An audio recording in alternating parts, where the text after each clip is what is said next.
All right, I'm welcoming you to our second webinar. My name is Ann McMullen, and I'm the IWMF's Wellness Program Coordinator. It's such a pleasure to be with you here today. We had 118 people register for this offering, Finding Fitness with Sharon Piotrowski. And we have, let's see, in the live group about 35 people from all over the world. We have folks from South Africa and from Belgium and all over the US, from Canada. So we're so pleased to see all of your faces today. And if you're watching the recording, happy that you're here as well, or you want to access this at a more convenient time. So this is October's Educate and Empower webinar. It's a monthly gathering that's brought to you by our wellness program that's growing, growing, growing. And that's informed by your ideas, your requests, and your participation. So I wouldn't be here without you, and I'm so grateful to have this opportunity to find really great experts and bring them to our group so that we can learn ways to take better care of ourselves. So these gatherings are meeting with a different topic and a different wellness expert each month. We're going to both learn, so there'll be a lecture portion, and then there'll be a doing portion. We'll also have time for some questions. We have our IWMF support staff here. Shelley is here to help us manage the large group. So please, just a reminder to stay muted unless we invite you to unmute during the question and answer period. That question and answer period is also going to be recorded. So if you don't want to be on camera, you can, I would actually love all of you to write your questions into the chat so I can funnel those to Sharon. Sharon, we have brought a lot of questions for you today. I'll give you one little disclaimer and then I'll introduce Sharon. Our complementary and integrative practices are to be used in conjunction with standard medical treatment, along with the approval of your doctor. And I know Sharon has her own disclaimer she's going to share with us in a moment. So it is my absolute pleasure to introduce you to Sharon Piotrowski. You may already know her. She's all over the IWMF. She's really helped put a lot of time and devotion into building and supporting this wonderful wellness community. She's a certified ACE personal trainer with 15 years of experience. She's the co-leader for the Sarasota Support Group. She's a Lifeline support volunteer. She's the creator of the WM Patient Perspective video series. Her story is so inspiring, and I can't wait for you to hear a little bit more from her. She has so much knowledge about the power of exercise and how to approach fitness like cardio and strength training safely. She's passionate about motivating people of all fitness levels to achieve their goals, which, if you know me, if you've been in my classes, that is what we are all about. It is inclusive, it is accessible. And she especially loves empowering the well-being of fellow Waldenstrom's friends. So we're also going to be inviting Sharon to do a monthly strength training video, and you'll hear more about that a little bit later. Thank you so much, Sharon, for being here. I'm going to turn it over to you today. How would you like to get started? Oh, wow. Well, first, I'm flattered. Thank you very much. I'm emotional actually because this group means more to me than I could ever express. So I think if you're on Facebook and have seen me other places, I want to always thank everyone for being there for me. So my other passion, though, well, passion isn't really cancer, but my passion is with you all, is exercise and nutrition. But I've had a passion for this for about 15 years. So why don't we get started with, thank you all for being here, but I'm going to thank you again shortly. But let's go ahead with the slides and we'll go from there.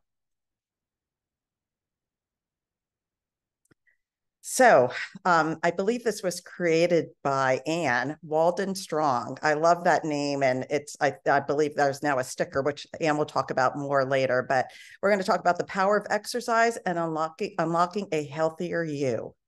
Next slide. And thank you again to Ann, to Shelley, and all the patients and caregivers out there. I can't thank you enough for showing up today. Next slide.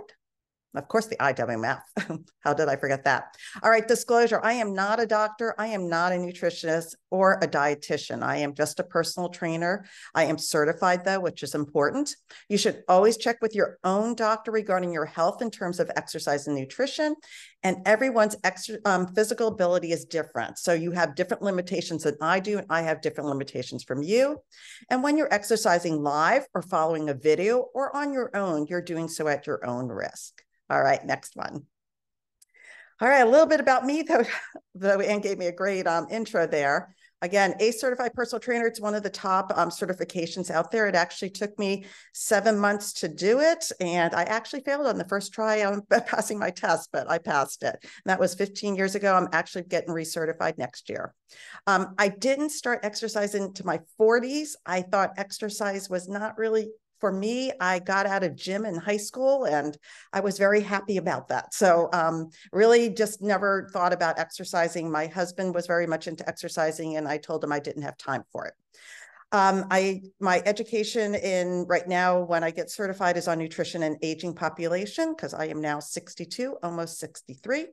I used to teach boot camps and spinning classes. I was certified in spin, and I am absolutely a strength training, cardio, and I road bike a lot. I do that every Sunday, about 25 miles. Next slide. At the end of the lecture here, we're going to do a live workout. So we're going to take a break, about a 5-minute break, so we can do comfort break. And if you want to join in with me, you're going to need sneakers on your feet. You want a little bit of space, maybe a chair nearby, and you want water. So it's not going to be a heavy duty, but still I'd like you to consider having those nearby. All right, let's move on. So let's get into, I am not an expert in cancer and how cancer and exercise works together, but there's certainly enough studies out there. And I like this particular one, the link is below, and it reviewed 100 studies on exercise behavior and the diagnosis of cancer. And you'll find this also on the American Cancer Society page, that you will observe lower mortality and lower reoccurrence. Not for everybody, obviously, but that's what they found in the studies of the people that they did study.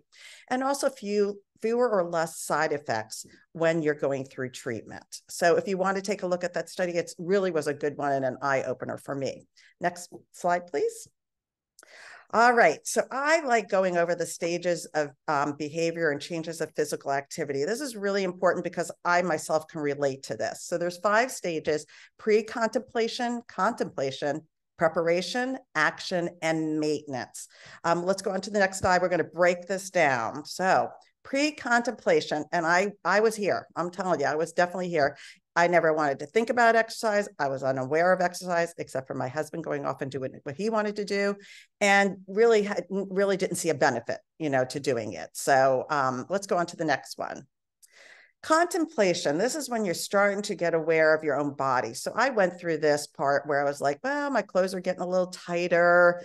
I was entering my 40s, and I thought about a change, but I still was really ambivalent, I can't say that word today, about it. I didn't know if I wanted to do it, but it was definitely, I was thinking about it more and more. All right, next one. Preparation. Okay, this is when I was standing at the bus stop waiting for my kids to get on the bus, and a woman came up to me and said she was going to a personal trainer who happened to be a German Miss Olympia. And I thought, wow, that's interesting. And it's something just clicked. So I was ready to incorporate exercise into my life. And I started thinking about either walking or doing something, but I ended up going to Miss Olympia, and I started setting goals for myself. All right, let's move on. So action means that you started exercise. So I hired her. I told her what I wanted to do. I scheduled time for her. My kids were in school at the time. So I was balancing my life changes, and I found ways to track my progress with her help. So that was really, I started to take action. All right, now maintenance. Maintenance is probably where I'm at in my life right now. So you're exercising more than 6 months. you feel really good. So you feel those results of exercising and you see those changes in your body. Maybe your clothes fit different.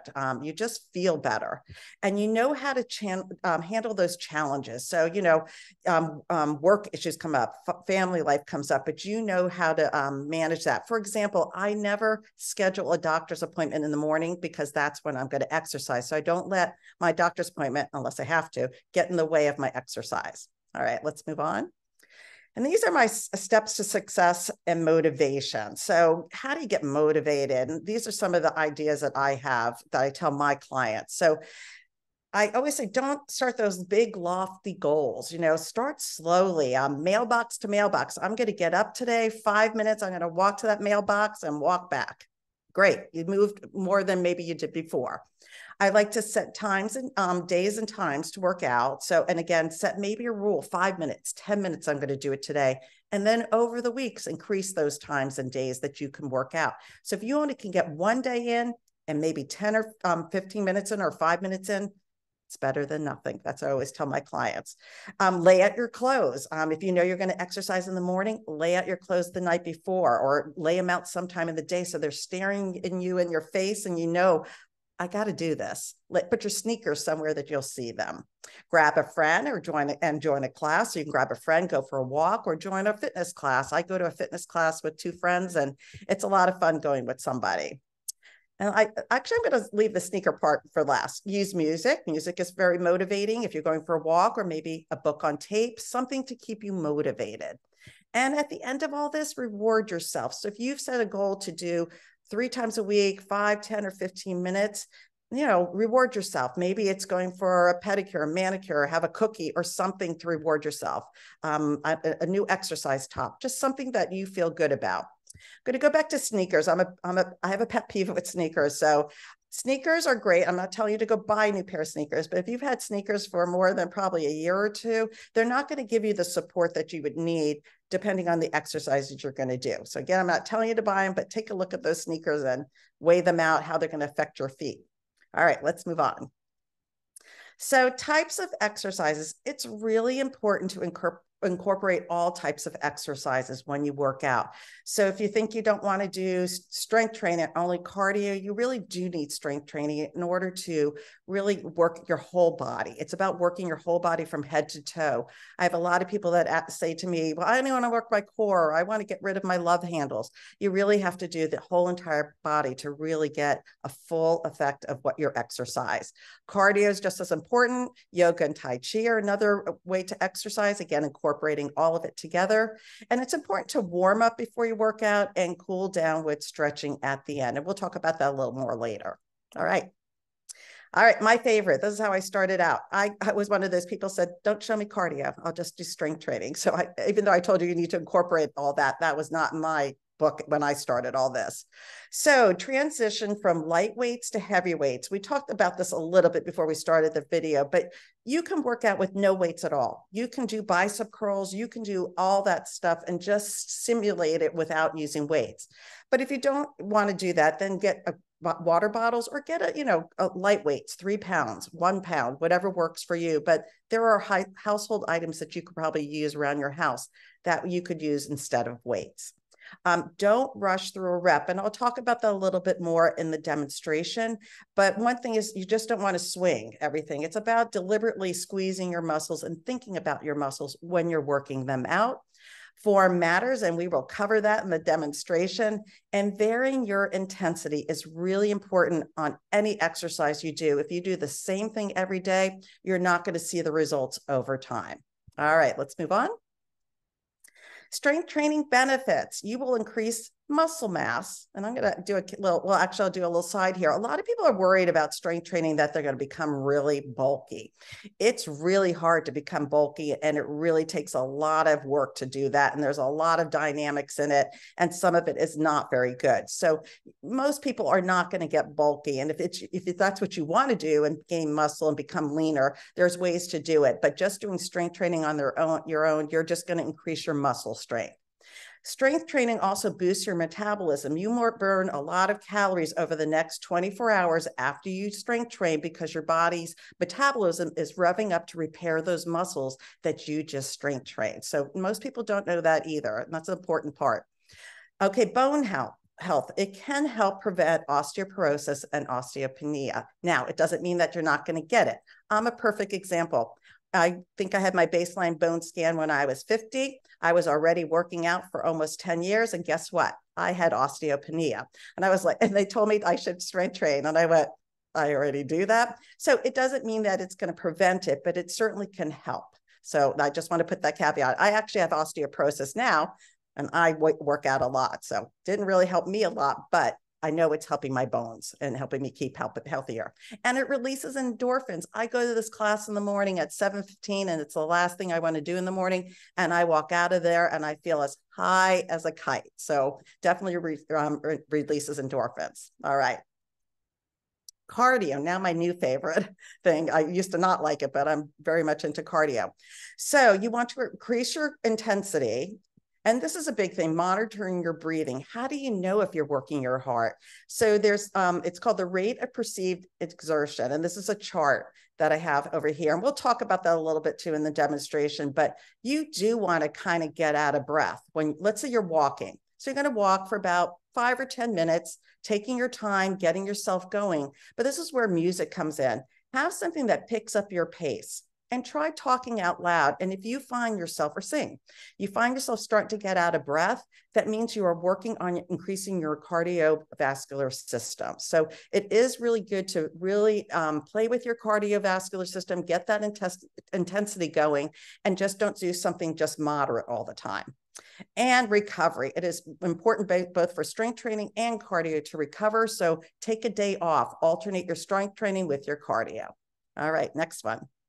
And benefits of cardio: increase your stamina. So maybe you won't be so out of breath when you get up or you have to rush.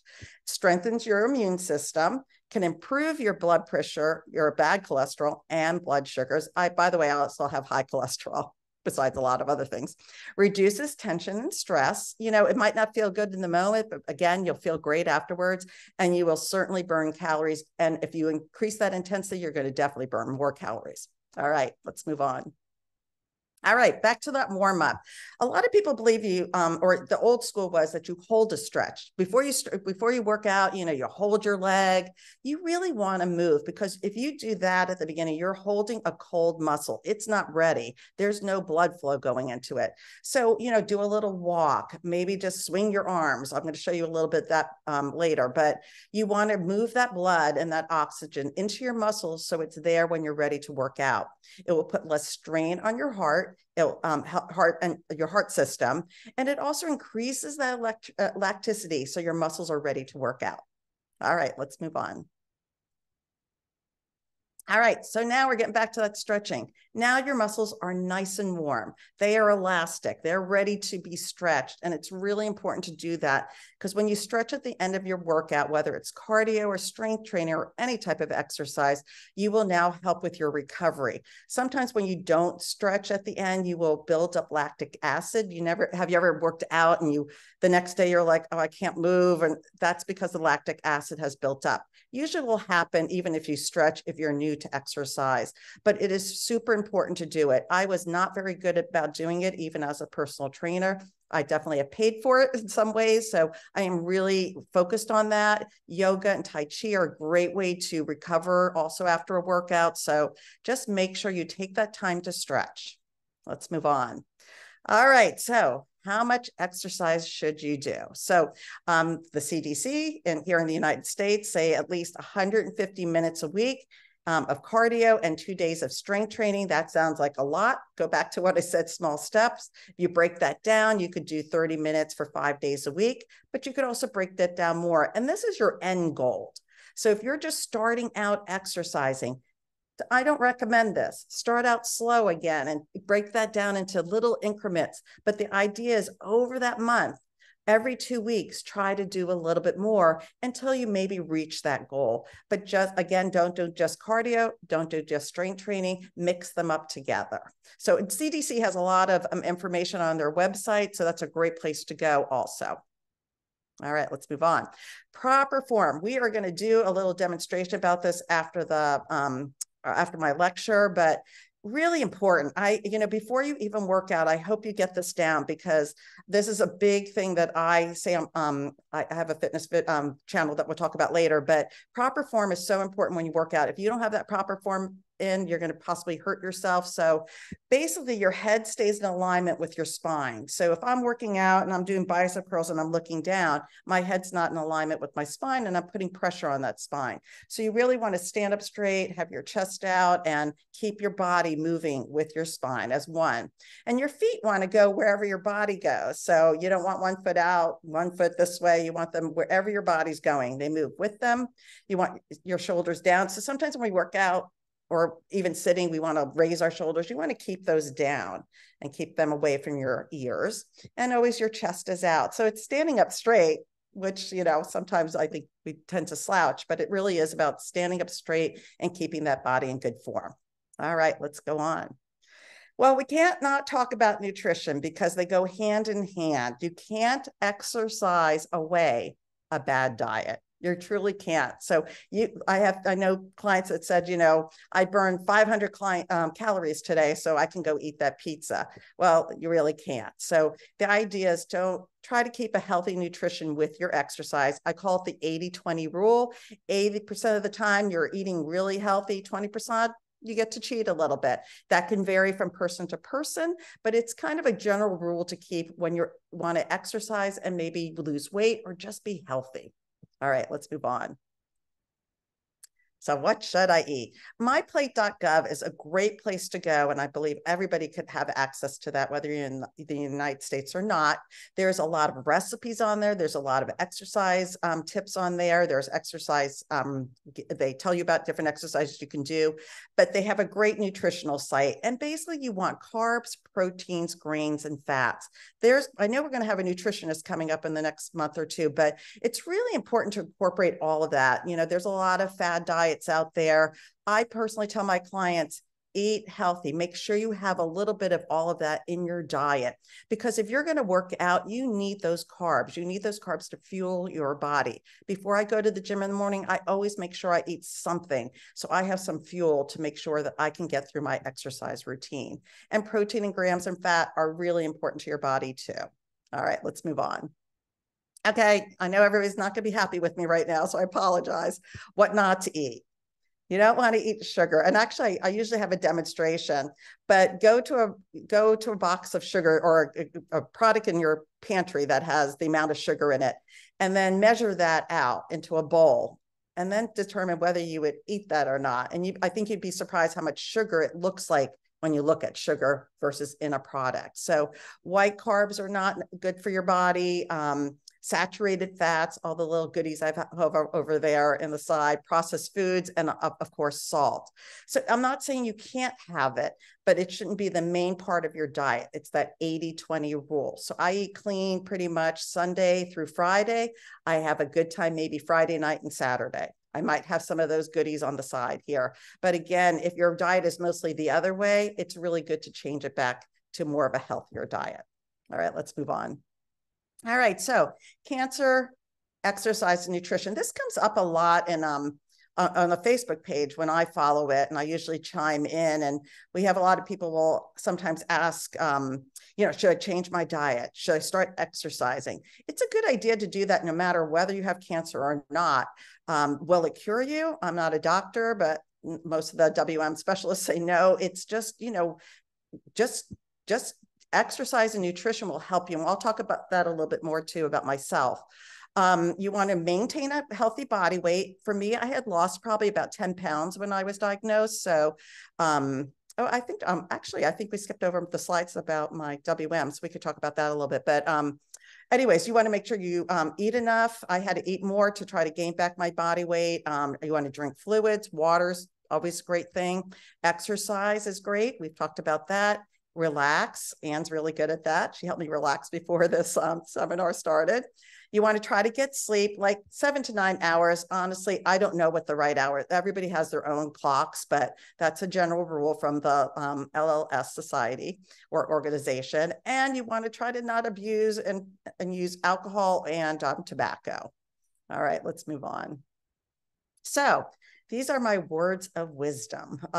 It's something I've learned over the 15 years with all my clients. So again, small steps lead to big gains or big changes. So take those little steps, those lofty goals in January, make them small, have projections out of those goals you want to reach. Focus on your own ability. I go to a class. I have a couple friends that I wanted to come with me, and they were very intimidated because there's probably the age group is about 35 to 45. And they were nervous about, I'm 60s and, worried about what my ability is. And to tell you the truth, nobody knows what each other is doing because you're so busy working out. So we all have our own ability. Focus on what you can do.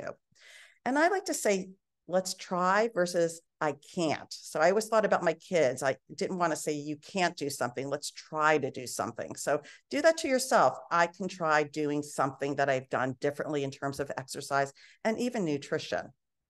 And love the body you have, no matter what, whatever your body type, it doesn't matter. Exercise and nutrition will just help you feel healthier. So, if it's to lose weight or not lose weight, just moving is going to just make you feel better.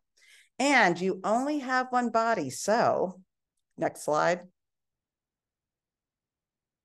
Take care of it. Truly, especially those of us that are diagnosed with cancer. We just, we're in this world of influx and, why did it happen to us? And I always ask myself that too, but I think I took pretty good care of my body.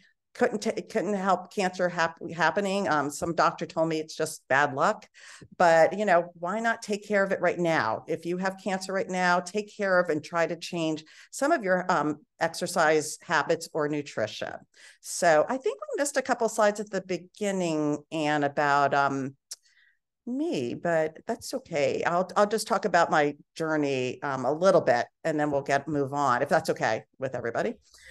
So when I was diagnosed in 2019, so I just had my 4th year living with Waldenstrom's.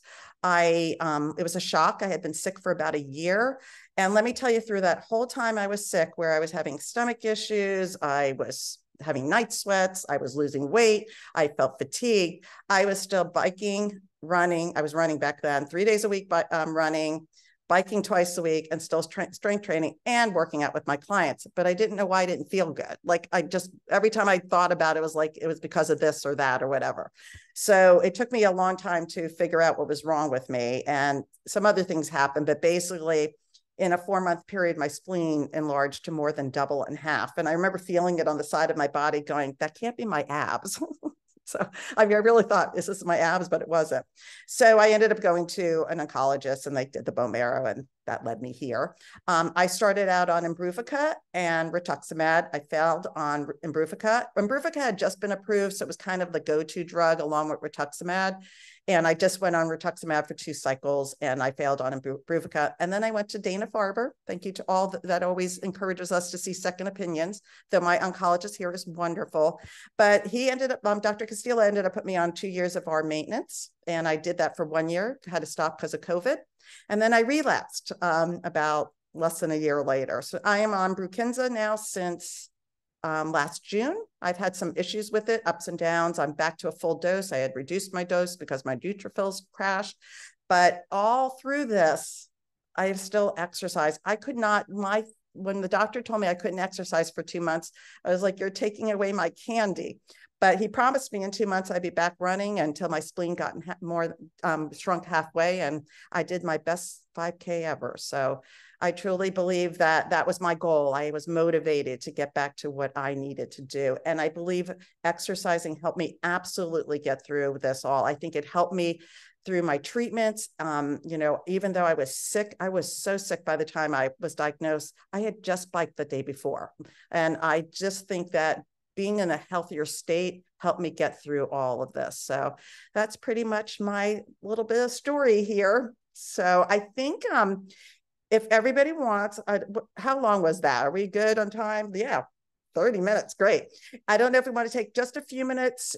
If you need to get water bottles, if you want to find some space to work with, please do that. I'm going to actually take a comfort break real quick, and then we'll come back a couple minutes or so and rejoin, and we're going to do a live demonstration. I hope you'll stay with that, and then we'll do some Q&A. Sound good? All right.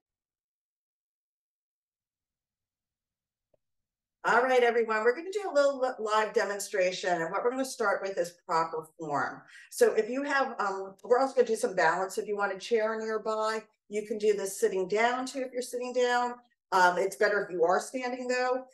So we're going to start with proper form. Again, this is like the place you want to start before you want to exercise. So if you're standing up right now, I want you to stand up as tall as you can.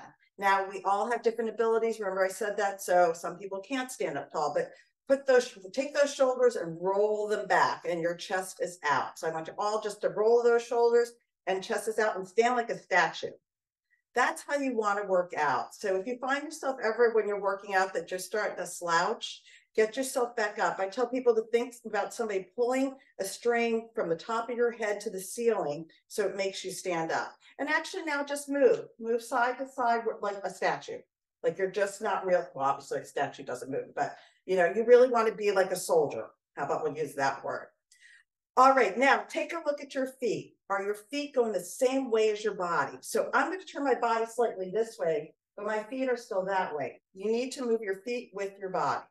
So let's say you were doing a squat and don't squat yet, and your feet are out, your knees are going to be out of alignment. So keeping that body as one as you move is extremely important.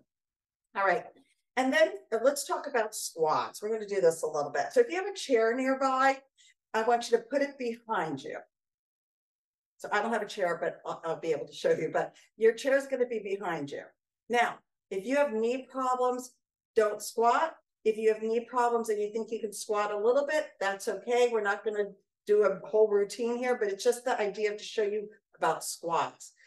And don't do anything yet. Most people, when they go pick up stuff off the floor, we tend to lean over and bring our knees towards the floor. When you squat, you really want to push those glutes behind you. So I haven't even squatted yet, and I've pushed those hips behind me. So right now, if that chair is behind you, you're going to feel your legs almost against that chair because you pushed it all back. And then you're going to take a seat. So if you look down at those feet and those knees, make sure those knees are behind those toes and your feet are straight with your body. So stand back up. And if you have any questions at this point, please feel free to go ahead and write something, but this is really important. So again, and sometimes this works too, is put your hands out because it actually drives those glutes behind you.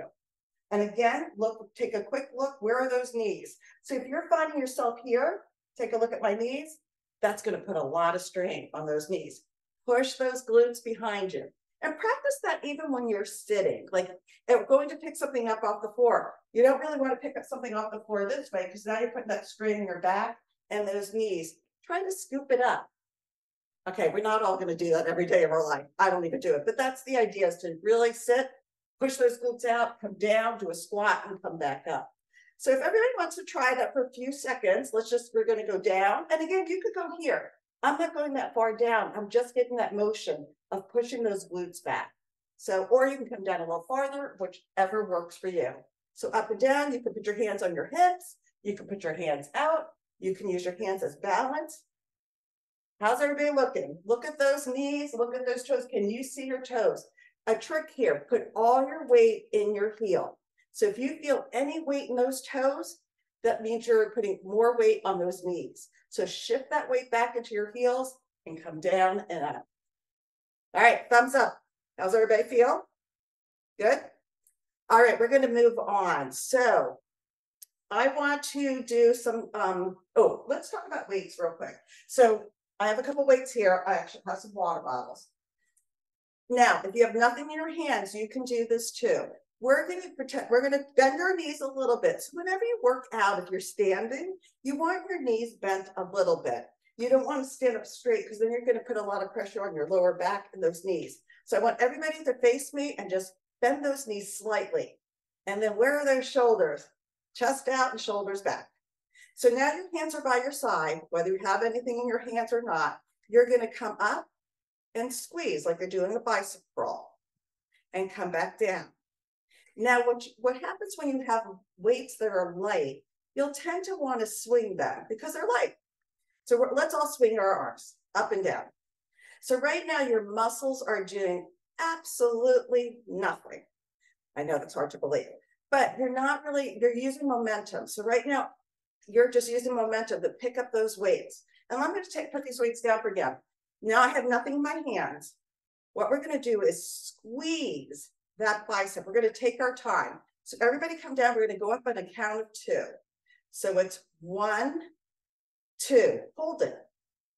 And then go back down to 1, 2. Now let's go back to that swinging motion. Feel the difference. Let's thumbs up. Everybody feeling that difference? Because if you're swinging, you're not squeezing that muscle. So if you're going to come up, I want you to squeeze and come back down slowly. So controlling those weights, controlling your arms, anything you do, go slow. You'll see people in gyms, they're racking that weight back and forth, rocking with it. They're not really targeting those muscles that they wanted to strengthen.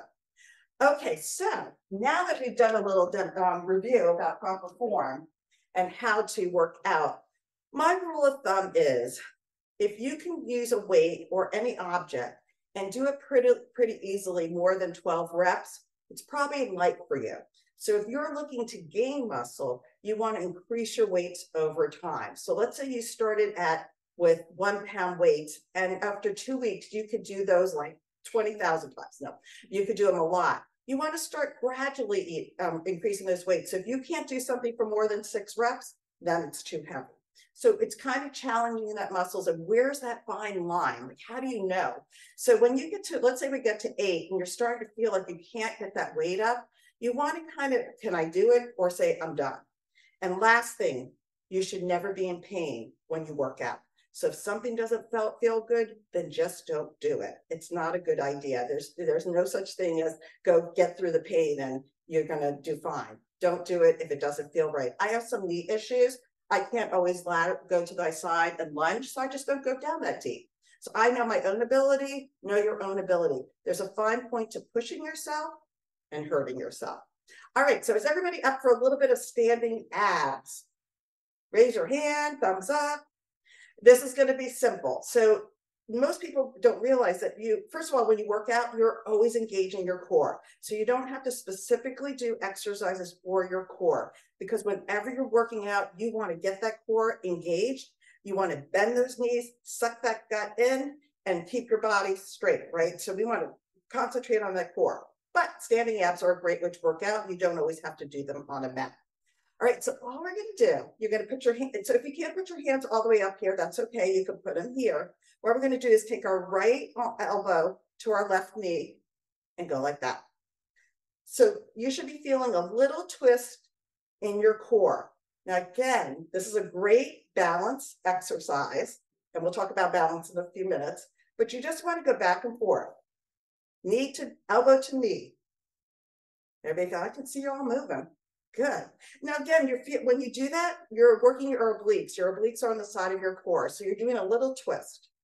All right, now a core twist. We're going to put our hands on our waist, and all you're going to do is twist. Again, now here you're a little bit, let's say we're out of alignment. Where our knees are going, our legs are going forward, our toes are going forward, our knees are going forward. We're just doing a little twist on our body. And come back to center and twist and come back to center. Now, if you have a weight or a water bottle, you can hold it in front of you. Now, again, let's all pretend somebody's pulling us up from the top of our head. Our shoulders are back, our chest is out. We're going to do that slight twist. My head's going where my weight is going. I'm coming back. I'm going to turn this way and come back.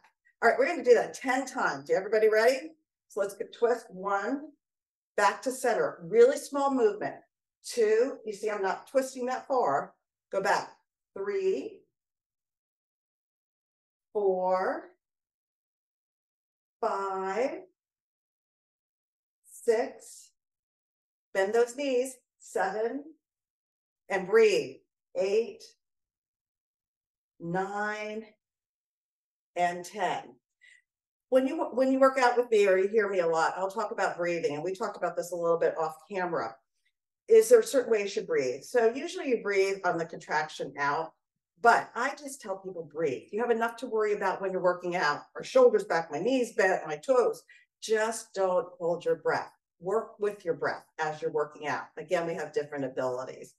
All right, we are going to do an ab crunch. So again, you can have your hands here, lower, whichever works. Sometimes rotator issues will prevent us from bringing our arms up.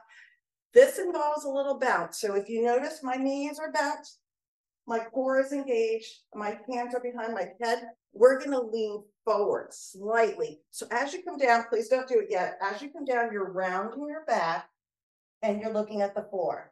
Then you're going to uncurl your spine and come back up.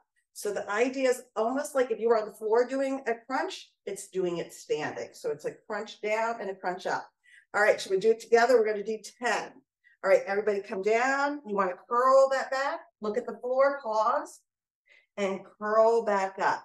As you notice, we're doing it slow. All right, I'm going to do it sideways. Ready? Go. Curl down, 2. Hold it. Curl back up. Let's go down, 3. And are those knees a little bent? Come back up. Now you're breathing. Come on down. I think we're on 4. I'm very bad at talking and counting.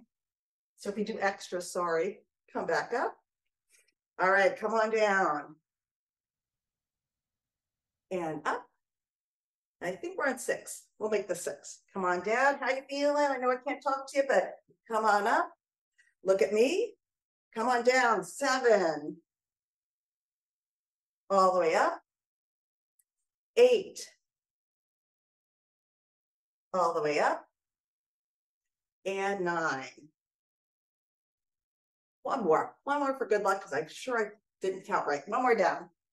And come on up. All right, we're going to do one more exercise for standing abs.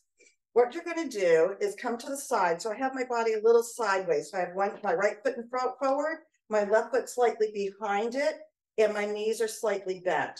What we're going to do is we're going to grasp out and we're going to come in. This is going to involve balance. So if you find yourself off balance, I'm going to show you a modification. So watch me first. You're going to come here, reach in and push out.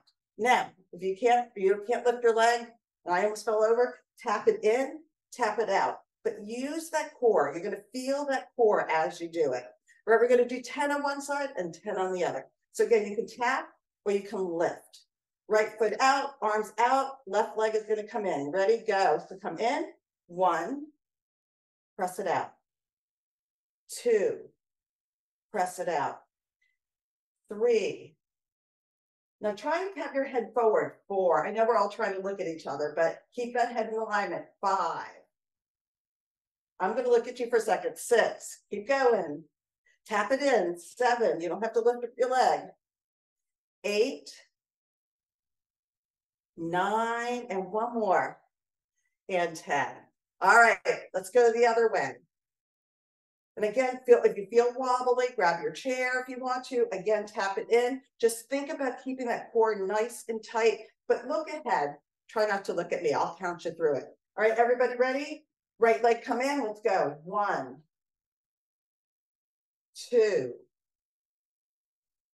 3, 4. Nice and slow. 5. Breathing. 6. Take a deep breath. 7, 8, 9, and 10. All right. Give yourself a hand. All right. I'm going to take a quick drink of water. If you have water nearby, please do that. And we're going to do a little cardio. See, we'll do it for about 10 minutes, not even.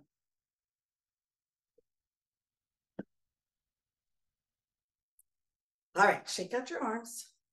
So we kind of just warmed up there. So I always like to do a little something before we go get into a cardio, because you want to get that heart rate up. So I think everybody's probably felt their heart rate come up just a little bit. All right, we're going to do some cardio. And all we're going to do first is march in place. But I want to see you using your arms. So when you do cardio, you really want to try to engage your arms and your body. So we're going to march, swing those arms. Now, Nobody can hear you but me. I mean, I can't hear you. You can only hear me. So you get to just talk out loud. So I'm going to ask everyone to count to 10.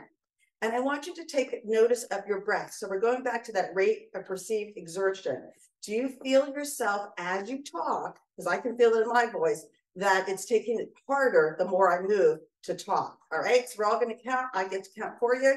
Ready? Let's go. 1, move those arms, lift those legs. 2, take a deep breath. 3, swing those arms a little bit more. 4, are you count with me? 5, scream it. Nobody can hear you. 7, 8, 9, pick up those knees, and 10. All right, slowly let your heart rate come down. And I'd love, after we finish this, I'd love to hear if anybody felt the difference talking versus not talking, because it does make a difference. I used to teach spin class, and I don't know how I talked and exercise at the same time. We're going to do jumping jacks, but it's going to involve no jumping. So I'll show you how to do it. So jumping jacks, and please do not do jumping jacks. Jumping jacks are usually like this. We're not going to do overhead. We're going to step our right foot out, and we're going to swing our arms forward. We're going to bring them back out and swing them the other way. So we're just stepping side to side and swinging those arms. So go ahead and come and join me. Now, let's say you can't get that full range of motion. You can't get those arms all the way out. Go here. Works. You're still moving. All right, we're going to do that same thing. We're going to count as loud as we can. Well, how about we'll say the ABCs? No, then I have to count. All right, we're going to count. All right, keep going. Step those feet out. Ready? 1, swing. 2, ready to do 20. 3, 4, are you breathing? Talking with me? 5, 6, 7, you guys look great. 8, 9, up for 10 more. Let's go. 10, 9, talk it out. 8, 7, 6, 5, 4, 3, 2, and 1. All right, now I want you to go back to that marching slowly. So let's get that heart rate. So here we're still doing cardio. We don't want to keep moving. We don't want to just stop, because then our heart rate's just going to come all the way down. We want to keep it up, but we want to recover. So we're just going to march a little bit. And I want you to take some really nice deep breaths here. So deep breath in and blow it out through your mouth. Feel yourself calming down. Another deep breath in and blow it out. And do that one more time on your own, keeping moving, but not really strenuous. Deep breath up, in, and blow it out. Great. Now this one's going to involve a little moving. So if you have some space, or not a lot, I'll show you what we're going to do first. So what we're going to do, we're just going to step to the side, and I think you all can still see me. So I'm going to step 1, 2, 3, and then I'm going to come up on my toes and come down. You could bring your arms out or come down, so whichever works for you, or you can leave your arms down. So we're going to step kind of quickly, up, down. So step, up, down. All right, let's start. And again, we're going to talk. Let's talk it out. Ready, go. So 1, 2, up on those toes, down. 1, 2, up on those toes, down. Move at your own ability. 2, up. If you're not, same pace as me, no problem. Do what works for you. Keep going. I think we're on 4. I'll make this 4. 4, down, switch, up. 5, we're engaging those calf muscles now. Up. 7, go forward if you want. 8, bury it up. Come back over. 9, and move. And 10. Great. Back to that marching. Everybody feeling good? Thumbs up out there. Everybody good? Okay, let's do that breathing again. Couple breaths in, out. All right. So we're going to try that squat again. If you want that chair nearby, great. You don't have to squat a lot. My biggest thing is I just want you to concentrate on those knees, put that weight in your heels. But what we're going to do is let me do it side first. So we're going to do a little squat, punch, squat, punch. It's not a big squat. So we're going to squat, punch, like cardio boxing. That's what we're going to do. All right. So just a little squat and a movement. How about we aim for 20 on this one? So let's say in the 20 reps, you're just not, I can't get my breath. Please stop, take those deep breaths and come back into it. All right, everybody ready? Let's go. So we're squatting. Let's press right. Let's just get this going first. Squat, punch, and then I'll start counting. All right, you ready? 1, go at your own pace. 2, 3, cross your body. 4, step that foot out. 5, breathe. 6, 7, 8, 9. We've got 10 more to go. I'm going to increase the pace a little bit. Now, you could do 1 or 2 going a little faster, or you can just keep it at that same pace. Again, I want you to feel that varying intensity. So ready to go. 1, switch. 2, switch. 3, monitor your own breathing. 4, 5, breathe. 6, 7, 8, 9, and 10. Back to that marching. All right, I'm going to come closer because I really can't see you, but are you all up for one more? Thumbs up, thumbs down. We have a few more minutes left before we go to the Q&A. So we're good? All right, do you feel your heart rate up a little bit? Do you feel a little warm?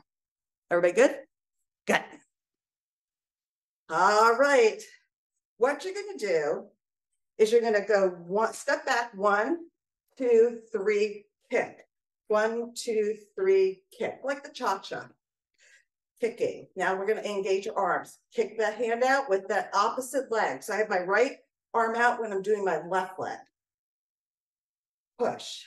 And again, you could just move it like this. Do the cha-cha. Do something. You're just moving. But engage those arms. Reach towards me. Reach towards me through that screen.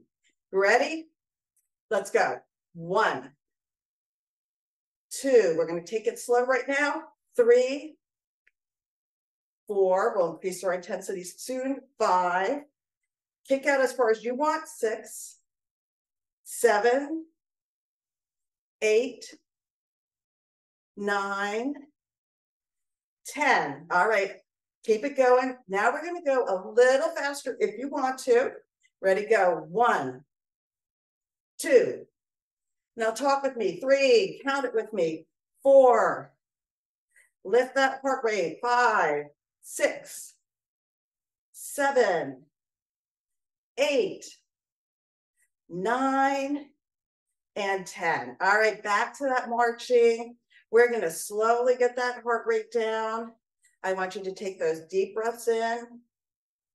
Calm that breath. So since we didn't really do a lot here, we don't need to do stretching or cool down. We're just going to cool ourselves down by breathing and just moving. All right, now I just want you to step side to side, really slow, taking that deep breath and blow it out. Not a lot going on, just a little sway, but I want you to concentrate on that breathing and blow it out. All right, now I want you to stand still. We're going to take a deep breath in and come all the way up. Blow it out. Let's do that again. Deep breath in. And blow it out. All right, yay, congratulations, you all did great. I hope you enjoyed our little demonstration. Why don't you grab your water, and then let's all come sit back down and we'll hit that Q&A. Thank you so much, Sharon. I feel so good after that. Don't you feel those endorphins going? That felt wonderful. All right, hold on. Thank you so much. And, I really felt like I like the jumping jack things a lot. That was great. We did have some questions coming in already into the chat, and I'm curious what your thoughts are on this, Sharon, as you probably have managed balancing exercise with fatigue. So Stephen asks, how do you balance exercise with fatigue? The WM and the treatments that can cause fatigue. So has experiencing some frustration with what exercise, how that can affect him. Yeah. So again, everybody has their own levels of fatigue and everybody has their own levels of exercise. And I read that a lot on our Facebook page, I'm so fatigued. Like, I'll tell you the truth, by the end of the day, I just sit here and go, wow, I'm really tired or fatigued. I don't really call it tired because I think there's two differences, but that. So managing your own fatigue, I think it goes back to where's that fine point where you can push yourself a little bit, but not push yourself this big.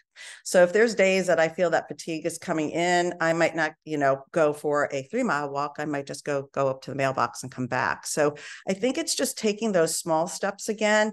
You don't want to do inactivity, but if your body's really telling you to rest, obviously go take a nap or something like that. But I think we all, in this world of cancer and fatigue, we understand the difference between I really need to go lay down because I'm just tired and that fatigue. So for me, I just try to take a moment, settle down, and then find that balance if I can go ahead and do some exercise. So, but it's not as intense as I would want. I hope that answers you. I mean, I can't answer it completely because I don't know you or your abilities and stuff, but that's how I manage it. And I think just trying to push yourself a little bit to your own ability would probably be a way to maybe overcome the fatigue a little bit. Yeah, I think that what is it true for you, Sharon, that exercise has actually helped with your fatigue? I personally think that, yes, for me, it does. I think refocusing my mind off of it, because, we wander down that road of, where is this fatigue coming from? Why is it the cancer? Is it this or that? Who knows? But I personally think there's a difference between being tired and fatigued. And, I just find if I do something, I can kind of get myself out of it a little bit. Awesome. Thank you so much. A couple other questions here. Nancy is wondering if you're aware of a cancer program of physical therapy for individuals prior to cancer treatments. And we can definitely look into this, Nancy, offline. She thinks it's a national program. Might have seen it on a website, maybe LLS. I don't know if that's something that's familiar to you. I am not familiar with a specific program, but if you do go on to LLS or the American Cancer Society, you will find that there's an encouragement just to exercise. So, going to any kind of exercise, I don't know if you have ailments that are bothering you before cancer, you might want to check with your doctor and and maybe physical therapies in your future there. But I think, first of all, you have to know if it's let's say you're having knee problems. Is it, cancer, or is it a knee problem that you're just having? So I think you need to check with your doctor. And if the doctor says, hey, you need to exercise, there's so much out there through the ACE, American Cancer Society, and LLS. So I would say go those avenues. But if you know a specific information, obviously share it with Anne. Thanks. And then we were curious about you offered the idea of a chair behind you for support for during the squat. Was that in case you fall or what? It's a good way to learn how to squat. So probably should have had a chair to show you a little better. But actually, let me see if I can back up. So a good way to learn to squat, you can see it, right? Yeah, we can see you. Is to sit down. So that's a squat. So where you're going to start is just tap that chair and come up. Because what it's doing is helping you draw those knees backwards. Because most people will squat like this. And that's just so much on your knees. So it's just a good reference to use so you know when to come up and down. Does that make sense? Yes, thank you so much for showing it. You're welcome. Really love that. Thank you so much. I can really see the strength building component of that. We had a question about rounding and twisting with osteoporosis, and I was curious about that too, Mhm. Sharon. When you showed the crunch, I was kind of wondering about osteoporosis. So that's a good question. And since I have it myself, and I was very, I'm pretty active, what you should do. So again, you need to talk to your doctor what you cannot do. So for me, I could still continue doing the things that I wanted to do because I've been doing it for so long. But necessarily, crunches might not necessarily be good for you, depending where your osteoporosis is. So there are a list of exercises your doctor can give you or send you to a physical therapist. And there's a lot of online information too. But there are certainly some exercises you shouldn't do if you have osteoporosis. But again, it depends on your own ability and the underlying issues you may have. So that's the best way I can answer that. Got it. Yes, we're definitely. Actually, let's go back to that for a second, though. Obviously, though, still strength training is a good part of building up your bone and muscle. So, it's a good component of osteoporosis and helping with it, but not necessarily always preventing it. But again, there's certain exercises you shouldn't not do, knowing your own ability. Yes, and we had some comments coming in from Renee that sports and rehab experts do tell you to exercise more to help with fatigue, so that she's getting that information from her wellness experts as well, her wellness team. And then Patrick Sharkey writes in, do you have recommendations for exercise that improve my balance, which has deteriorated? Yeah, so I meant to go over balance exercise with you, but we did do a little bit with that in and out. So one thing I always, and I'm going to back up again. So one thing I always tell my clients, whether they have cancer or not, is, let's see if I can get this in here.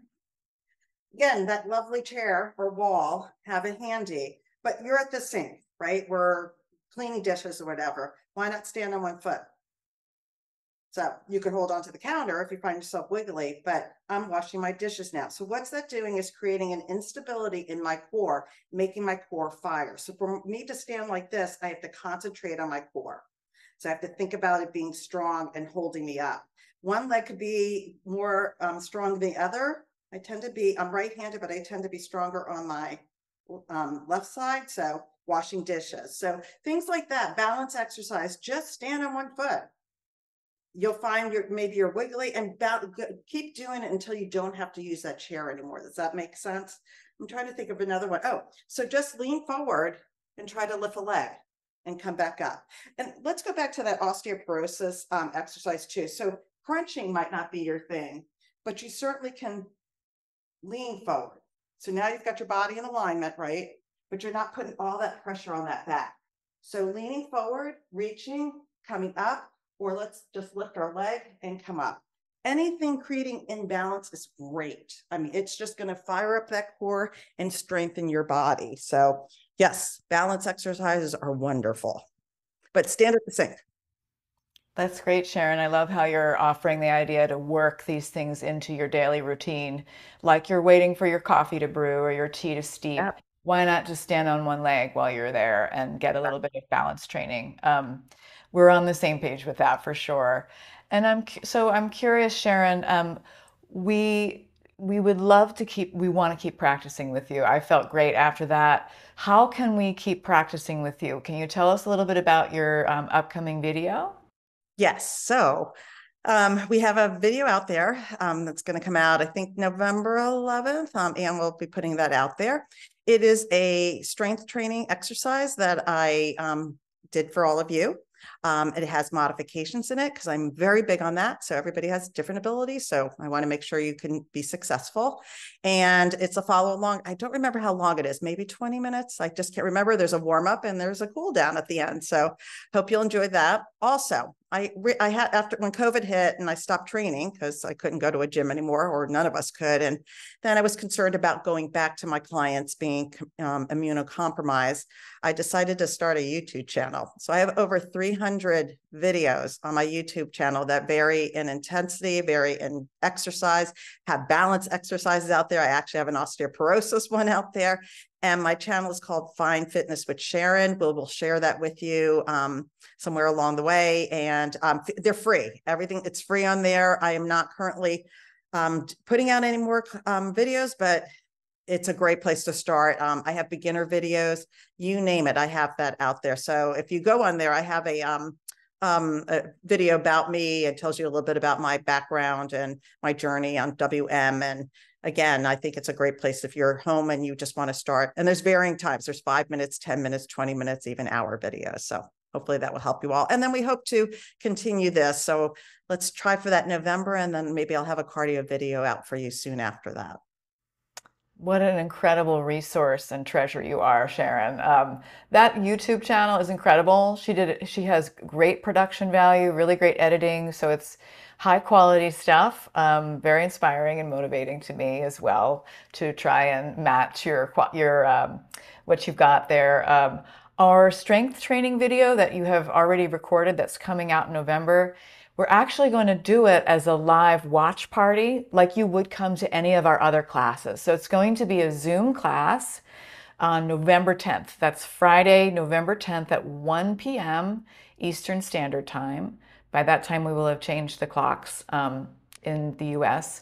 So we're going to get together, we're going to do the video together, and then Sharon will be on to answer questions, and we can have that wonderful support chat afterwards. So when we get the follow-up recording from today, all of the information for that will be in it. And because you're in this webinar, you will automatically get an invitation to that class. So just wanted to let you know about that. And then I popped into the chat also Sharon's YouTube channel link if you want to hop on over and do some videos with Sharon. Her devotion, her wisdom, her spirit is completely infectious when it comes to, in a good way. Sorry, that's not a good choice of words, but it's very encouraging and motivating to me to, as somebody over the age of 50, that you only started exercising this way in your 40s. That's incredible. I think we talked about this a little bit, but truly in my 40s, I just, then I went the other way. I think it was 11 half marathons. I decided running was a great thrill of mine. So I started running. Then my next challenge was triathlons. I do not like swimming. I like nothing to do with swimming. So my daughter taught me how to swim. Still don't like swimming. And I did 6 sprint half triathlons. And, and then I've done over 55K. So this woman that could care less about anything to do with exercise, I jumped the other way and probably overdid it. So I don't run anymore, but I do bike and do all the rest of it. But yes, exactly. And I became enthusiastic, and I still am. Thank you so much, Sharon. If anybody has any other questions, I think what we'll do is we'll stop the recording now and we can open it up and have a more informal chat. Again, we're so grateful for your time, Sharon. Thank you. We love learning from you, and we're excited to keep practicing with you and strengthening and getting Waldenstrom. We'll share a little bit more about that word and how you can display Waldenstrom through a sticker on your car or wherever you want to put it. We made a sticker, and oh, it's just so much fun. And then next week we're going to, or sorry, next month, in November, we're going to have Dr. Rena Fox come on, and she's going to talk about resting well and getting better sleep. And she is a sleep expert. I'll give you all the information on that if you're curious about that. And big round of applause, and thank you so much to Sharon. Thank you all. Thank you for coming today, and thank you for having me. I really appreciate it.